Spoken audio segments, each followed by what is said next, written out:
Mon cher Alexandre, quand on parle de tenue de gala et de tenue de grand dîner et de grand mariage, voilà ce qu'on a envie, on est d'accord? Voilà, là on est vraiment sur un travail d'artisanat. Alors ça fait partie de nos collections prêt-à-porter, mais toutes les broderies sont faites de fils de métal, de petites perles de verre et de strass serti pour avoir tout ce modèle de fleurs qu'on retrouve sur la pièce, de dos, de face.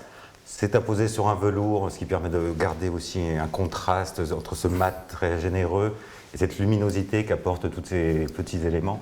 Alors, je ne sais plus le nombre d'heures de travail, ça mais doit vous vous être rendez énorme, bien compte. on est d'accord. C'est vraiment cette référence au savoir-faire, ce côté tailoring qui fait partie de notre Votre savoir-faire, ADN, de notre voilà. ADN. Et après, voilà, tout ce choix de matériaux, de pièces d'exception, voilà, cette pièce-là, c'est votre mariage. Ah ouais, c'est ça. Voilà, là, c'est sur une pièce en velours. Est-ce que ça peut... C'est plutôt un mariage du coup un petit peu d'hiver? On est vraiment là, sur un mariage d'hiver. Là, par Est-ce que contre, ça on peut l'a se un petit monter? peu Voilà. allégé en rajoutant une cravate croate. C'est-à-dire qu'on n'est pas Magique. sur qu'une pièce. La pièce en elle-même se suffit, donc on a un peu cassé avec ce col ouvert. Une cravate croate en soie qui vient rapporter un peu plus de légèreté. On l'a joué sans gilet.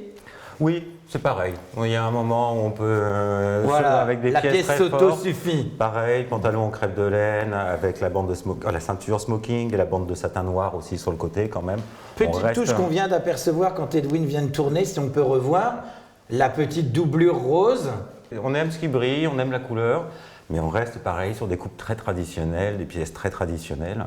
Mais il y a des petits trucs en plus, on ramène quelque chose, une luminosité, une prestance. Et voilà, c'est aussi ces références, on évoquait précédemment, à l'Empire, Napoléon III, tout ce qui est costume brodé qu'on va retrouver à l'Académie ou des choses comme Ouais. ça. Donc c'est tous ces Oui, savoir-faire. on a des costumes d'époque. Le détail, le bouton, est pareil avec une fleur de lys, l'emblème de la maison. Et du coup, pantalon très fité, Oui. très près du corps, près de la cuisse, comme ça.